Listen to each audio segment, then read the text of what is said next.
2004年，美国发生了一件活尸体的离奇案子。一名男子的脑袋被歹徒用消防斧劈砍了16下，头骨被劈成了2半，脑浆子都流出来了，下颌骨脱落。诡异的是，凌晨闹钟一响，这名男子像往常一样起床、刷牙、做早餐、出门拿报纸，完全没有意识到自己悲惨的样子。他看到了身上有血，但不知道是谁的血。这可不是恐怖片里的丧尸情节，而是发生在美国德马尔小镇的一起真实的案件。大家好，我是海岩，今天呢，我们就来讲述这起令人脊背发凉的案子。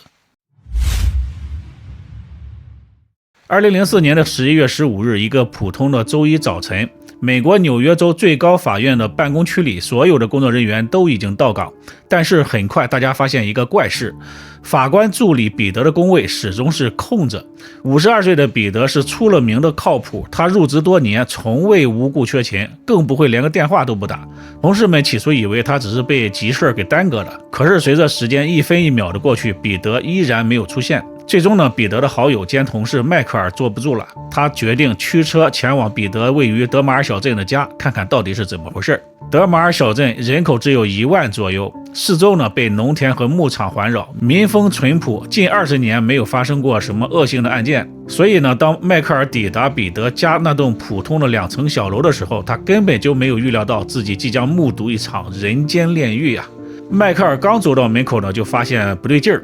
大门的门锁上竟然明晃晃的插着一把钥匙，门把手上呢还有一个清晰的沾着血迹的手掌印儿，地上也散落着疑似血液的暗红色的斑点。迈克尔心中涌起了一阵强烈的恐惧，他犹豫再三，最终还是小心翼翼地推开了房门。眼前的景象让他瞬间浑身冰凉，血液凝固，屋内到处都是触目惊心的血迹。他来不及多想，立刻就拨打了报警电话。警方火速地赶到现场，他们很快就在1楼通往2楼的楼梯拐角处发现了倒在地上的彼得。他倒在了血泊之中手里呢还攥着当天的报纸，而他的头部，警方描述说那已经不能叫伤口了。彼得的头骨被利器劈成了2半，大脑皮层清晰可见，脑浆顺着后脑勺流了一地，下巴、鼻子、额头都被砍的是面目全非啊，而身体的其他部位呢却几乎没有明显的外伤。随后警方对现场进行了全面的勘查，他们发现整个1楼的客厅、厨房、浴室都遍布着带血的血脚印这些脚印呢一路延伸到屋外的油箱，又折返回来，最终通向了2楼的主卧室。更让警方困扰的是呢，他们在浴缸、洗漱台和厨房的灶台上面发现了许多颜色深浅不一的圆形脚印这些痕迹很新，看起来呢就是案发当晚留下的。按照常理来讲呢，这个凶手行凶之后一定会尽快的逃离现场，怎么可能会留下这么大量的这么凌乱的血脚印呢？甚至还在屋内四处的移动难道凶手行凶之后还在房子里面散步吗？带着巨大的疑问，警方沿着血迹来到了2楼的主卧室，这里的场景更是让人头皮发麻。整张床上都被鲜血给浸透了，红的看不到一点别的颜色了都。彼得的妻子54岁的琼安正倒在床上奄奄一息，她的左眼被劈开，下巴完全的碎裂了只剩下一口气吊着。他的脚边放着一把血迹已经干枯的斧子，经过辨认，这就是凶手作案的工具。而且呢，这把斧子原本是放在彼得家的车库里。琼安被紧急的送往医院抢救，法医鉴定之后得出了一个令人震惊的结论：彼得头部遭受了16次连续的劈砍，失血过多而亡。但是最诡异的不是死亡本身，而是那些遍布全屋的血脚印和活动痕迹。警方的调查拼凑出了一个令人毛骨悚然的真相。案发时，彼得在睡梦当中被连砍了16斧，这16斧子下去之后呢，并没有让他立刻的断气，而是让他陷入了深度的昏迷。重击破坏了他的大脑的新皮质，大脑的这个部位掌管着认知、推理和逻辑能力。简单的说，彼得作为人的意识已经在那个瞬间被摧毁掉了，他感觉不到疼痛，也理解不了任何的事情。但是他的大脑的旧皮质，也就是控制潜意识和本能行为的那一部分并没有受损。于是呢，最离奇的一幕就发生了。早上彼得的上班闹钟铃一响，他就像往常一样醒来，但是醒来的已经不是彼得，而是一具行尸走肉了。他的身体开始机械地重复着刻在骨子里的日常习惯，他起床走向卫生间，对着镜子，甚至呢可能是在想刮胡子，任由脑浆和鲜血滴落在洗漱台上。然后呢，他下楼走进了厨房，打开了洗碗机，把昨天晚上的脏盘子放了进去。他甚至开始为自己准备当天的午餐，然后放进饭盒里面。接着他走向大门，出门去取当天的报纸。当他出门的瞬间，风把门给关上了。失去意识的彼得呢，身体却凭借着肌肉记忆，从花坛的盆栽下面拿出了备用钥匙，打开了门。他走进屋子，穿过满是血迹的客厅，最终在楼梯边，血液流尽了，就像一台耗尽电量的机器一样轰然倒地，再也没有起来。那满屋子的血脚印，那些在浴缸灶台边的痕迹啊，全部都是彼得自己留下来的。他在无意识的状态之下，走完了人生的最后的也是最恐怖的一段路。这起诡异的案件搞得整个德尔玛小镇人心惶惶啊！警方一边为彼得的遭遇感到惋惜，一边加紧去查凶手到底是谁。重伤的琼安成为了破案的关键，所有人都认为只要他醒过来啊，就能揪出那个恶魔。琼安在医院里面经过紧急的抢救，暂时脱离了生命危险。虽然不能说话，但是呢，他可以通过点头和摇头来回应。警员来到他的病床前，开始了紧张的询问。警员问：“你认识袭击你的人吗？”琼安点了点头。警察接着问：“是你的家人做的吗？”琼安再次点了头。当问到凶手是你的大儿子乔纳森吗？这个时候呢，琼安摇了摇头。他的大儿子当时呢在加州服役，有充分的不在场证明。接着呢，警员问出了那个最关键的问题：凶手是你的小儿子克里斯托夫吗？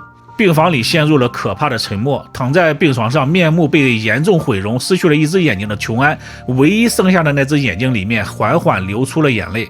最终呢，他艰难又缓慢地点了点头。琼安的指认让警方立刻锁定了嫌疑人，就是彼得和琼安21岁的小儿子克里斯托夫。当时他是罗切斯特大学的一名大学生。从克里斯托夫的大学到德尔玛小镇大约需要3个小时的车程，他有充分的作案时间和空间。警方立刻对他展开了调查。最先发现的呢是克里斯托夫得知自己的父母遇袭之后的反常表现。在警方联系他之前，有一位记者先打电话告诉了他这个消息。克里斯托夫追问了几句这个问题之后呢，这个记者挂掉了电话。随后呢，克里斯托夫竟然自己拨打了2次911报警电话啊，想要了解具体的情况。但是呢，他与接线员的沟通的时候呢，语气异常的冰冷，非常的平静啊，就像一个旁观者在询问一起交通事故一样，丝毫没有得知噩耗的那种悲痛和慌乱感。这种反应呢，让警方对他更加的怀疑了。克里斯托夫被传唤到审讯室啊，他表现得十分的从容，甚至呢主动配合调查。他声称自己在案发前一天下午打了网球，晚上呢在宿舍沙发上看电视的时候睡着了。第二天早上还出门跑步，跑了20分钟。他不仅主动提供了 DNA 样本，还让警方检查他的身体。但是警方呢没有在他的身上发现任何的血迹，双手也没有伤痕。调查似乎陷入了僵局，但是警方没有放弃啊，他们开始沿着高速公路寻找证据。然而呢，最让人沮丧的消息来了啊！高速公路的收费站的电子扫描记录里面根本就没有克里斯托夫那辆黄色吉普车的通行记录。警方对他的车辆进行了搜查，但是在车上呢也没有发现任何的血迹和毛发。案件似乎就此走进了死胡同啊！但是更让警方头疼的是，重伤的琼安在经历了几次大手术之后再次苏醒了。可这一次呢，他完全翻供了。他公开表示自己对案件的发生没有任何的记忆。他坚信自己的小儿子克里斯托夫绝对不是凶手，甚至不断的写信给当局，要求他们停止调查，去寻找真正的凶手。医生解释说琼安的头部遭受了重创，出现了记忆缺失。但是警方更加的倾向另一种可能性，也就是琼安很可能没有真的失忆，而是爱子心切，哪怕被儿子砍成了这个样的重伤，也要拼命的去全力维护自己的儿子。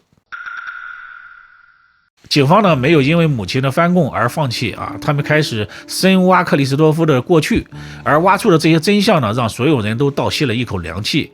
这个表面上阳光的大学生，内心住着一个极度贪婪、毫无底线的恶魔呀。在学校里呢，克里斯托夫把自己包装成一个富二代，他吹嘘父母有多套房产自己很快就能继承280万美元的遗产。可实际上呢，他的学业一塌糊涂，曾经因为多科不及格被罗切斯特大学给退学了。他不敢告诉自己的父母，反而呢伪造成绩单重新申请入学。他甚至欺骗自己的父母说学校免除了他所有的学费。为了维持自己的高消费生活啊，他2次从家里偷了笔记本电脑，然后放在网上卖掉。他还在打工的兽医医院里面偷东西啊，藏在家里，然后再去转卖。而最关键的就是钱 money。案发前，克里斯托夫伪造了父亲的签名，从银行里骗取了3万多美元的贷款。他用其中的18000美元买了一辆拉风的黄色的吉普车，剩下的呢全部都挥霍一空。2004年11月5日，也就是案发前10天，父亲彼得终于发现了这件事儿。他给儿子写了一封信，语气里充满了失望和痛心，但是依旧保持着对儿子的关心。他写道：你是不是伪造了我的签名？你到底在干什么？我希望你到此为止，好自为之，否则呢我会报警。但是我们依然爱你，关心你的未来。这封信啊，就成为了彼得最后的遗言。彼得夫妇俩身上呢有着价值110万美元的人身保险，在克里斯多夫的眼里，这笔保险金远比养育他20多年的父母重要。警方推测呢，克里斯多夫担心父亲真的去报警会断了自己的财路，又惦记着那股巨额的赔偿，于是呢，他举起了那把从自家车库里拿出来的消防斧，想要了结父母的性命。不过呢，这些都是警方的推测啊，如果需要证实的话，就需要证据了。警方重新梳理了所有的线索，这一次呢，他们有了重大的发现。高速公路人工收费站的收费员回忆，案发当晚11点左右和凌晨5点左右，确实看到一辆醒目的黄色吉普车经过。这个时间点呢，与凶手作案时间完全吻合。更关键的是，警方调取了人工收费的这个单据啊，通过最新的 DNA 技术分析啊，收据上提取的线粒体 DNA 与克里斯托夫完全吻合。彼得的邻居也出来作证。案发当天凌晨4点多，他去上早班的时候呢，看到了那辆黄色的吉普车就停在彼得家的车库门前。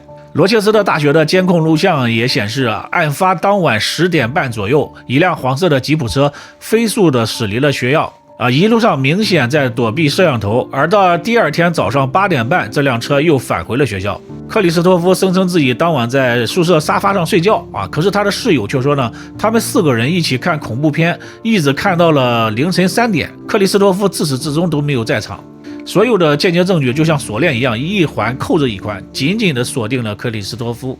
警方还原了那个血腥的夜晚。2004年11月14日晚上10点半，克里斯托夫驾驶着黄色吉普车离开了学校。他提前取下了高速电子收费的接收器，选择走人工通道。凌晨2点左右，他到达了父母家里，用藏在花盆底下的备用钥匙打开了门，输入只有家人才知道的密码，解除了防盗系统。他从车库里拿到了消防斧，走进了父母的卧室，对着熟睡的他们劈了下去。行凶之后呢，他故意翻乱了家中的抽屉，伪装成入室盗窃，然后呢换下带血的衣服，剪断电话线，开车返回学校。他利用在兽医医院里面学到的清洁知识把自己的衣服和身上的血迹洗的是干干净净。他唯一没有想到的就是自己的父亲彼得在脑浆子都崩裂之后呢，竟然还能站起来，用行尸走肉的姿态走完了生命的最后一程。2005年9月，纽约州的检方以2级谋杀罪和企图谋杀罪起诉了克里斯托夫，但是琼安呢依然选择站在儿子的身边。他筹集了25万美元的保释金，把克里斯托夫从监狱里面保释了出来。开庭的时候，他和儿子手挽着手一起走进了法院，这个画面刺痛了在场所有的人的眼睛。在法庭上，琼安为儿子作证，他说自己完全不记得案发经过，坚信自己的儿子克里斯托夫是无辜的。这位老太太即便被砍成了这样，仍然选择维护自己的儿子。2006年8月10日，陪审团只用了不到6个小时就达成了一致意见，克里斯托夫2级谋杀罪和2级企图谋杀罪罪名成立。法庭当庭宣判，判处克里斯托夫50年的终身监禁。他最早可以在2052年申请假释，那时呢他已经年近70了。听到判决的那一刻，琼安在观众席上默默流泪，但他依然没有改变自己的想法。克里斯托夫曾2次上诉，均被驳回，他至今呢仍然被关押在纽约州克利顿的监狱里面。这起发生在德马尔小镇的惨案，至今仍然让无数人感到心寒。一个从小被父母捧在手心里的孩子，为了110万美元的保险金，竟然举起斧头砍向自己的父母。贪婪、冷漠和残忍在这一刻被无限的放大。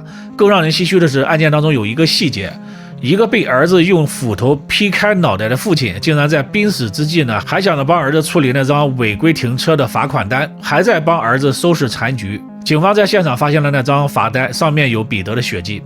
至于琼安，他选择原谅儿子，只是一个母亲在极端的痛苦当中无法割舍的本能。希望这样令人心痛的案子永远不要再发生。好了，以上呢就是今天案件的所有内容了，感谢收看，这里是海鲜说案，我们下期再见。